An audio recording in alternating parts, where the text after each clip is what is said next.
I see your true colors. I see the authentic you. It's beautiful. And your true colors are very, very powerful. We're going to explore that this morning. So this week was Independence Day, right? It was a day where we had the Independence Day, and it's a day where here in the U.S. we celebrate the birth of a new nation and celebrate our independence that brought us to that point of beginning a new nation founded on the spirit of liberty and freedom. It was a new nation founded on the inherent right for life, liberty, and the pursuit of happiness for all. It's a nation founded on the idea of limited government with limited power, whose power is constrained by a written constitution. It's a nation founded on the idea of the rule of law to ensure fairness, predictability, and justice. And it's a nation founded on the principle that the authority of government is derived from the consent of the governed, and that citizens have a right to self-governance. It's a nation founded on the idea of equal opportunity for all. Be who you are. Be your true colors and harm no one. Be your true colors and harm no one. What a beautiful ideal. But in many ways, I think you would agree with me that we're still working on it. Yeah. We're still working on it, and you know that's understandable because it takes a consciousness of the people to realize it, right? This is the call. It's a call. So I would propose this morning that the fundamental barrier to realizing this ideal, not only in our nation, but on this planet, is that we are still collectively and individually working on transcending the ego's survival consciousness and the ego's resulting love of power. Are you with me? Yeah, we're working on it. But this morning I would propose we are moving into an age, we literally are, where that's going to switch. It's going to switch from this belief that our true power lies outside of ourselves and that gives us freedom, to awakening to real power that lies within us all and that resides in our authentic self, in our true colors. So speaking of the U.S. and the false belief that true power lies outside of ourselves, how many of you watched the debate last week? Yeah. Watched it or heard about it between former President Donald Trump and President Joe Biden. You might be saying, David, are you really going to go there? I see our board president sweating over there a little bit. I'm going there. But I'm not going there in a way that takes sides, okay? I'm going there to look at this debate and see it as a very profound archetypal picture for our age. It's a picture of an age we are moving out of and an age we're going to move into.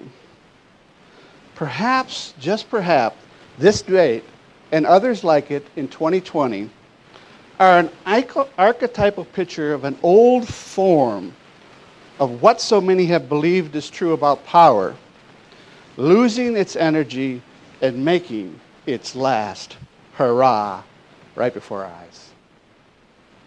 There's more to come, but it's making its last hurrah right before our eyes. There wasn't any vitality or youthfulness or respectful exchange of ideas. Or there wasn't any representation of what this new emerging humanity was about and how we could realize it. It just wasn't there. I watched it. The picture before our eyes was of an old way we've all participated in some way for 248 years in America. For me, the picture showed us The old way is physically, energetically, ethically, cognitively running out of steam right before our eyes. The old power over days are making their last run, dying out, and making the way for something new. It was a picture of survival consciousness, a lower consciousness. It sounded something like this. You did it. No, you did it. No, you're the problem. No, you're the problem. No, I'm great. No, I'm the great one. My golf handicap is better than yours. That's survival consciousness, and it's survival consciousness in its lowest form. I've titled this message, It's Time to Prove the Power. It's a new age that's coming upon us to prove the power of our true colors. It's an age here to prove our true power through a higher consciousness beyond finger pointing to prove our power. The age we are moving into is where we're going to flip it from survival consciousness and its love of power to satisfy the ego that we are enough to a new humanity consciousness where we swept from the love of power to the power of love. That's the switch we're going to make in this new age. And it's up to us. It's up to us. The new humanity consciousness, its power of love and its power of our authentic self, our true self. Our authentic self knows that's where the true power is. And it knows also that that power is amplified when we empower others. That's the way the universe is set up.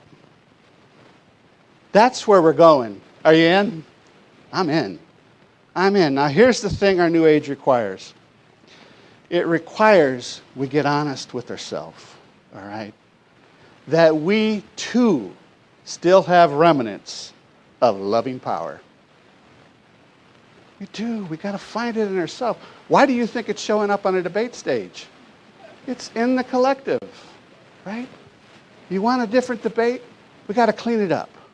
We got to look at it in ourselves. That's why the love of power is being shown to us, because it's in the collective.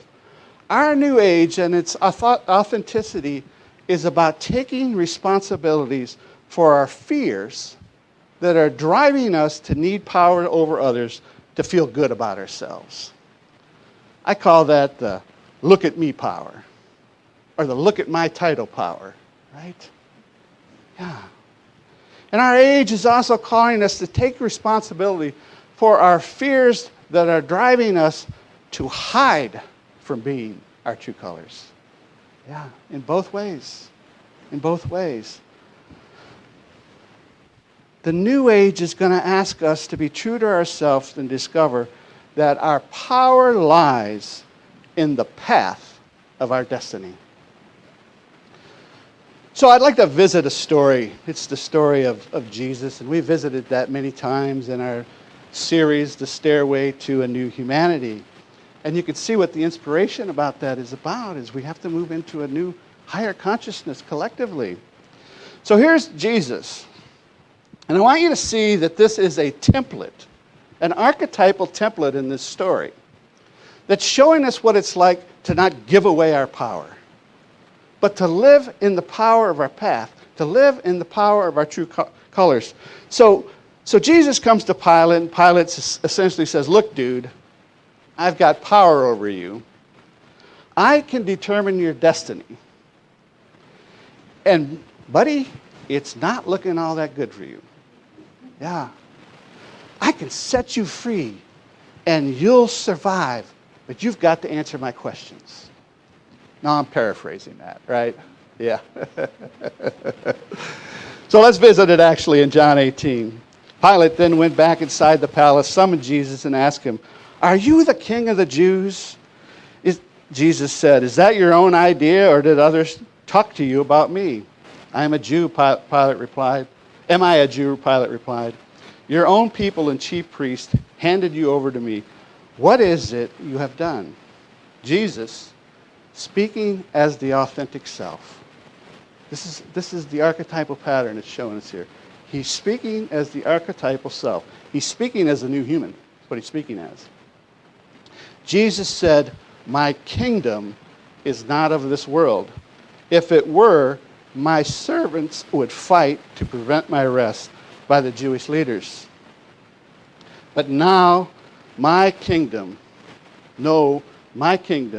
is from another place. You are a king then, said Pilate. Jesus answered, you say that I am a king. In fact, the reason I was born and came into this world is to testify to the truth. I came into this world to unite the kingdom of heaven and my life on earth as one, to demonstrate what it looks like. I came to unite the opposites and demonstrate the power of the new human. That's it. Why do you think you're here in this age? Right? We're here to demonstrate it. It's not an accident we're here at this time. The call is to not give our power away. The call is to live from our true self. That's the call. My power, my true power, the power is with me, is not about power over others. That's not what it's for. My power that's within me is about demonstrating the power in the path of living true to our own true colors. Our own path. That's where our power is at. Pilate, you have no power over me. It's already worked out, and I trust it. That's the deeper trust we're being called to. How many of you can see now, or you're beginning to see, or you've always seen, that this is a template for proving the power is not in giving away our power to survive? Right? Jesus, as we know, ascends in consciousness, right? But notice he ascends through being true to his Christ nature. That's how he ascends. He ascends through not giving his power away. He lives as his true colors. Dr. Joe Dispenza says, the quantum field responds not to what we want. It responds to who we are being.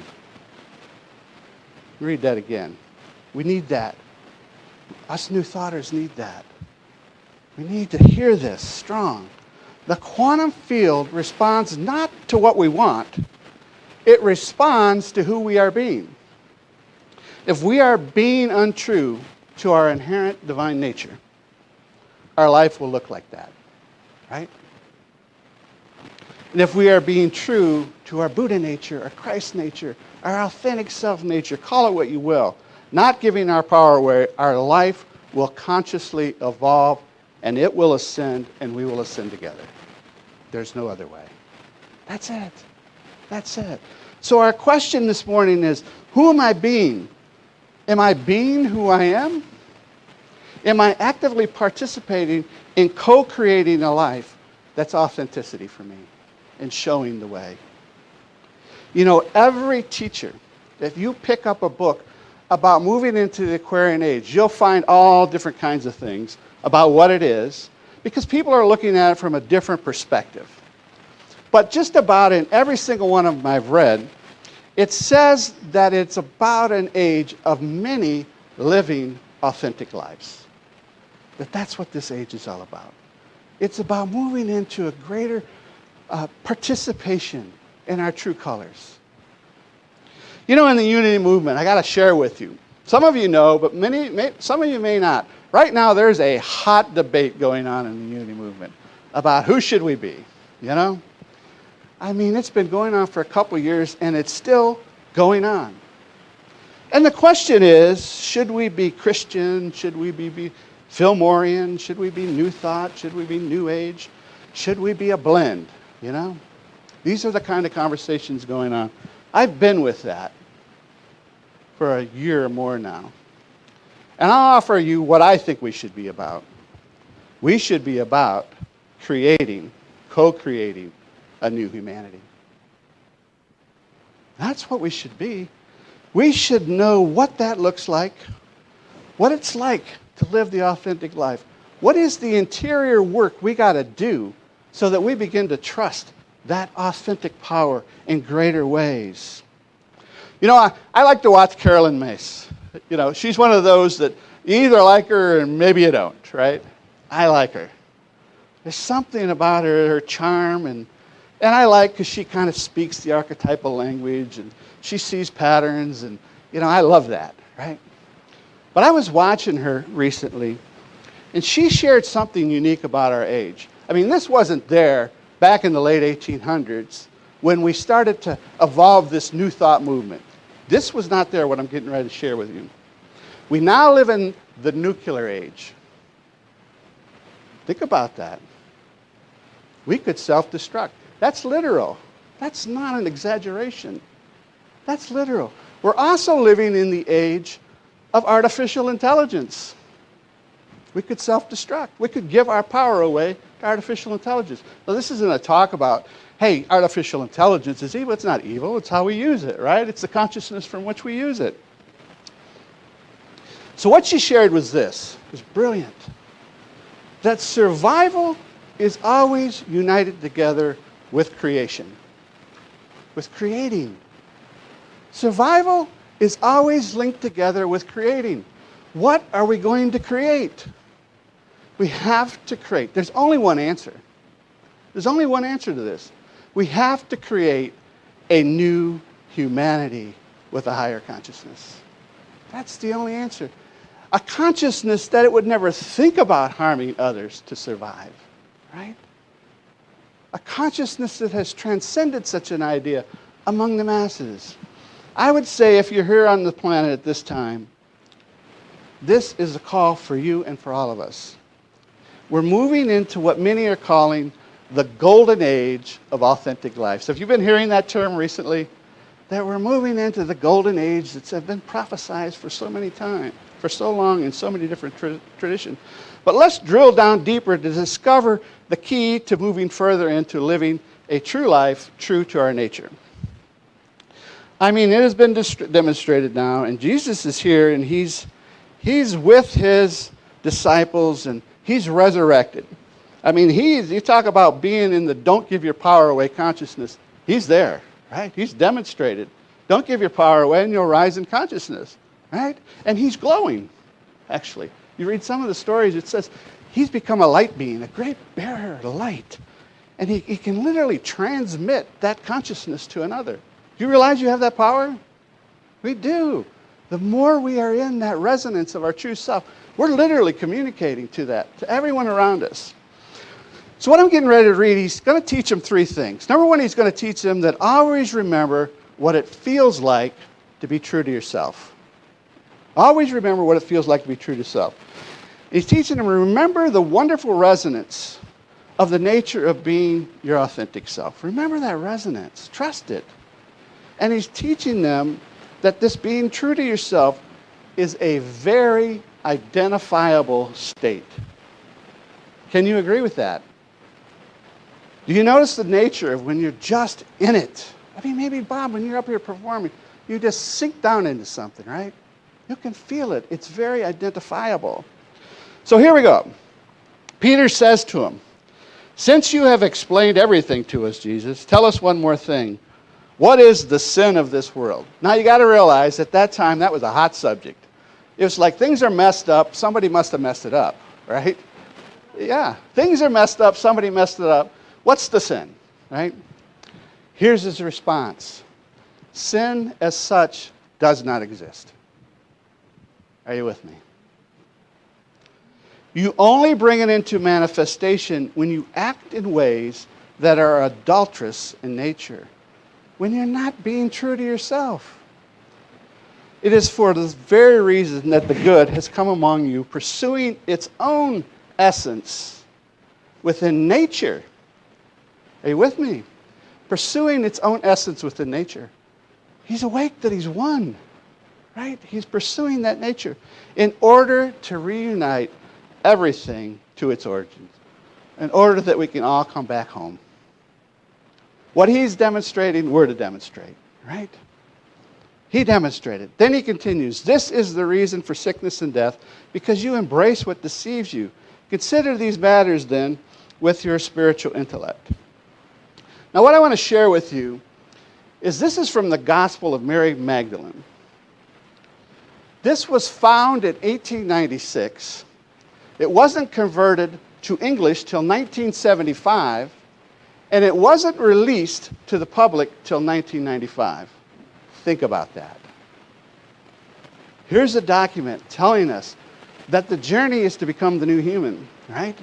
That you literally have this kind of power, this kind of authentic power. But it doesn't become available to 1995. Do you also see it, like I see it, that this is revealing itself at the time that the consciousness is ready for it? Yeah. Just like the Nag Hammadi find in the mid-1940s, right? You know, the Gospel of Thomas. And we're beginning to see that something else was going on back then. Something else was going on back then. What it was is you are a human with this amazing potential within you. So listen to what this continues. Jesus says, attachment to matter gives rise to passion against its nature.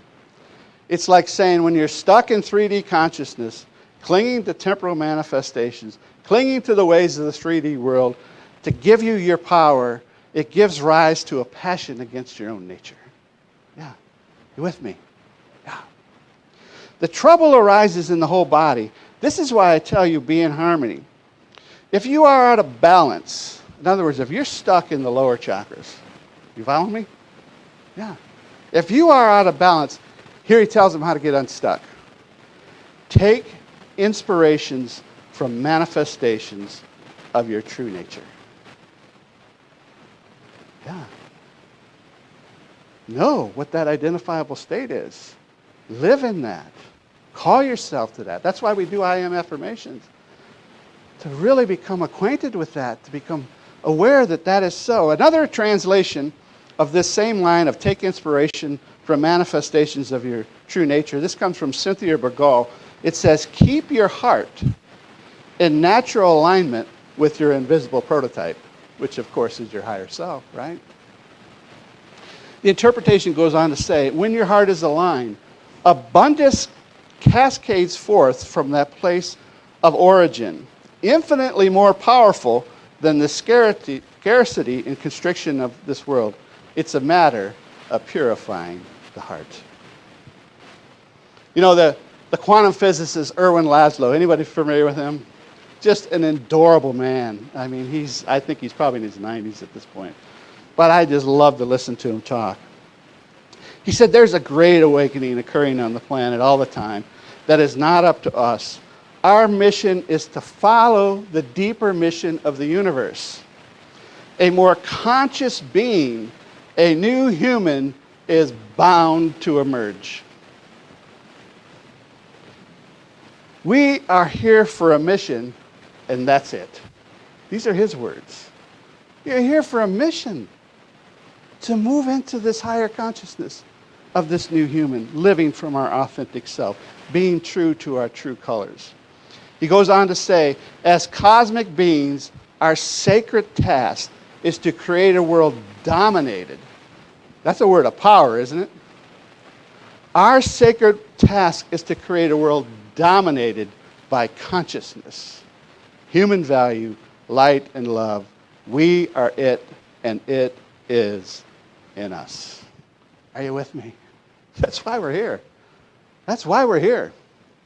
So if the musicians want to come forward, I'd like to begin to close this with another part of this same gospel, the Gospel of Mary Magdalene. Now, by the way, this thing has been found, and there's only about half of it's there. You know, when you find these old documents, you know, there's sections missing. There's one section missing in it where she's talking, and then all of a sudden she says she was gone into this mystical state, and she had a vision, and then it's missing. Perhaps that'll show up at just the right time, right? But listen to what it says. Mary says, Jesus has gone away, and she says, do not weep and grieve, nor let your hearts remain in doubt. He, Jesus, has prepared us that we too might become fully human. Are you with me? That's why we're here. The quantum field does not respond to what we want. It responds to who we are being. If we are being untrue to our nature, our life, our world, our debates will look like that. It's a reflection of the collective, right? But if we're being true to our nature, not giving our power away, our life will consciously evolve. It will ascend. We will ascend. The whole planet will ascend. That's why you've come. That's why I've come. And the age is here for you to prove your power. It's time to prove the power. Namaste.